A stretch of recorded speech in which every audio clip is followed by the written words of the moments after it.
同款是太空的消息，美国甲罗西亚的太空竞赛是一直拢真出名。这两公的太空机构最近是拢无用试试，除了 SpaceX 大型9号火箭成功执行任务的次数已经增加到330届。老牌军火商合资的联合发射联盟 ULA， 嘛完成3个州系列的火箭最后一届升空。因那罗西亚头一届伫咧东方太空发射场成功试射安加拉 A5大型的火箭，要为未来家己起造太空站来做准备。8, 7, 6, 5. We have ignition. 2, 1. And liftoff of the final United Launch Alliance Delta IV Heavy rocket, carrying NROL-70 for the National Reconnaissance Office and closing Delta's 6-decade legacy of excellence in space.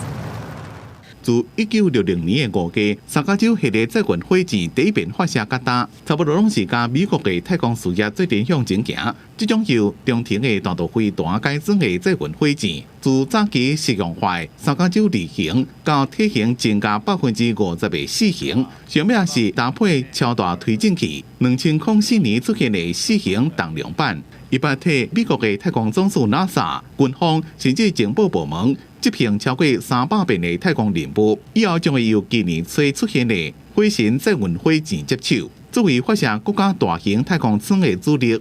成绩表现也真好的，也个是电动车跨航到宇宙事业的太空探索科技公司 SpaceX， 伊大型9号推出到这么14年，成功发射的次数也超过320遍，成功率99%。比老牌子军火商合资的联合发射联盟 ULA 也更加悬，一当回收的第一载火箭也开创载运火箭的先例。除了真济国际太空站人员跟物资补给的主要载具，也是开发的卫星网络星电的主要载具发射平台。一载火箭会当载几落粒，甚至是10几粒以上的卫星，成本效益正悬。在台湾政治甲美国是对手的俄罗斯，4月份要发射火箭。